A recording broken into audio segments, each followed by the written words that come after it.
Nature pure -17 cholesterol free rice bran oil. এতে রয়েছে এমন উপাদান যা আপনার হার্টকে রাখে সুস্থ। আপনার হৃদয় সত্যিকারের বন্ধু। কাজের উদ্দেশ্যে অবৈধভাবে ভারতে এসে আরপিএফ এর হাতে ধরা পড়ল দুই বাংলাদেশি যুবতী। তাদের সঙ্গে গ্রেফতার করা হয়েছে ভারতীয় এক যুবককে। যাত্রী হিসেবে চলন্ত ট্রেনে যাওয়ার সময় তাদেরকে ধরে ফেলে আরপিএফ। তারপর আরপিএফ এর মালদা টাউন জিআরপির হাতে তাদেরকে তুলে দেওয়া হয়। বুধবার রাতে ঘটনাটি ঘটে শিলচর কোয়েম্বাটুর এক্সপ্রেস ট্রেনে। এদিকে রাতেই মালদা টাউন জিআরপির রাতে আরপিএফ তুলে দেয় ধৃত তিনজনকে। বৃহস্পতিবার মালদা টাউন জিআরপি ধৃত তিনজনকে 7 দিনের পুলিশি হেফাজতের আবেদন জানিয়ে মালদা জেলা আদালতে পেশ করে।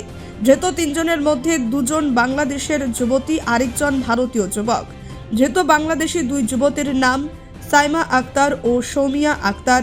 নারায়ণগঞ্জ কিশোরগঞ্জ এলাকায় ধৃত ভারতীয় যুবকের নাম ইমরান হোসেন, বাড়ি আসামের বড়কালা থানা কোচার বাজারপাড়া এলাকার।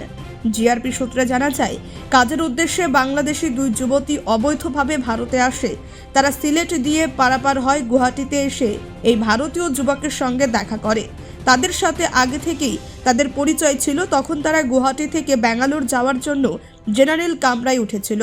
ট্রেনটি কিছু দূর যাওয়ার পর আরপিএফ চলন্ত ট্রেনের টহল দেওয়ার সময় জেনারেল কামরায় বাংলাদেশি দুই যুবতী ও যুবকের কথাবার্তায় কিছু অসঙ্গতি পায়। তাদের সন্দেহ হয়, তারপরেই আরপিএফ ধরে ফেলে। মালদা টাউন জিআরপির হাতে তাদের তুলে দেওয়া হয়। গতকালকে রাত্রিবেলা একটা খবর আসে আরপিএফ এর কাছ থেকে। আরপিএফ এর ট্রেন স্কট ছিল, যে ট্রেনটা ছিল আপনার শিলচর থেকে কোয়েম্বাটুর যাওয়ার ট্রেনটা।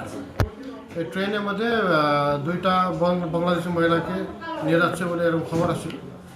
তো ট্রেন স্কট পার্টি, আরপিএফ এর যে স্কট পার্টি আছে, ওদেরকে ধরার পরে ওদেরকে নিয়ে আসে।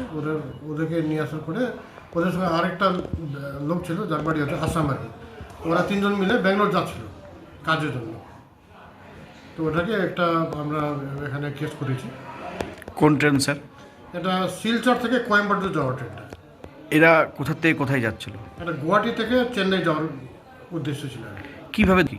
সন্দেহটা হচ্ছে 2টা মহিলা ছিল আর কি। ওরা বাংলাদেশের বাড়ি, ওরা জেনারেল কম্পার্টমেন্টে ছিল। সন্দেহজনকভাবে আমাদের আরপিএফ পার্টি ওদেরকে জিজ্ঞাসা করার সময় বুঝতে পেরেছি যে ওদের বাড়ি হচ্ছে বাংলাদেশ। আচ্ছা, এরা থাকতো ঢাকাতে, থাকতো ওখানে কাজ করতো। এরা কোথায়? এরা বলছে এদের মানে এর আগে ওদের গ্রামেরই একজন লোক কাজ করতো এখানে ব্যাঙ্গালোরে। তো ব্যাঙ্গালোরে কাজ করার জন্য ওরা আসছিল আর কি। আচ্ছা, মানে বর্ডার পার হয়ে চলে আসছে গুয়াহাটি হয়ে। মানে এরা যেটুকু বোঝা যাচ্ছে সিলেট বর্ডার বলছে ওরা। আচ্ছা, তো ওরা মানে ওই ব্যাপারটা আমরা ইনভেস্টিগেশন করছি, কিন্তু ওরা বলছে যে ওরা এমনি পার হয়ে চলে আসছে আর কি। আচ্ছা, 2 জন। আর এই ছেলেটি বাড়ি কোথায়? ছেলেটার বাড়ি হচ্ছে আসামে। ওর নাম হচ্ছে ইমরান। ও কাজ করতো ব্যাঙ্গালোরে। ও যাচ্ছিল ওদের সঙ্গে ব্যাঙ্গালোর কাজ করতে। তো এরা গতকালকে সকালবেলা 7টা নাগাদ ওই ট্রেনে উঠেছিল আর কি, গুয়াহাটি স্টেশন থেকে। এই ছেলেটা, যেহেতু এই ছেলেটা আগে ব্যাঙ্গালোরে কাজ করতো, আর এই মেয়েদেরও গ্রামের লোক ব্যাঙ্গালোরে কাজ করতো, ওই সূত্রে ওরা পরিচয় হয়েছিল আর কি। আর এই পরশু দিন রাত্রিবেলা ঢুকেছিল কোথায়? গুয়াহাটিতে। আচ্ছা, ওই সিলেট বর্ডারে। তারপর ওই গতকালকে সকালবেলা 7টার সময় ট্রেনে চেল বোর্ডে আর কি। পুলিশ, এটা আরপিএফ স্কট পার্টি ছিল ট্রেনের মধ্যে। আচ্ছা, ওরা এমনি সার্চ করতে করতে সন্দেহজনকভাবে ধরেছে আর কি। তাহলে 2 জন। আচ্ছা, আর ওদের বাড়ির নাম ওই ঢাকা প্রপার। আচ্ছা, তাহলে সেটা ইন্ডিয়ান। আচ্ছা, এখন কি ওটা আমরা এটাকে আমরা আজকে কোর্টে ফরওয়ার্ড করবো, আর রিমান্ড পিরিয়ড দিব আমরা 7 দিনের রিমান্ড পিরিয়ড। তখন আমরা আরও ইনভেস্টিগেশন কী আছে না আছে।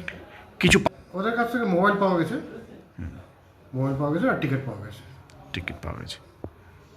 কোথা থেকে? ওটা রানিং ট্রেনেই ধরা পড়েছে। ওরা মালদা টাউনে নামাইছে আর কি।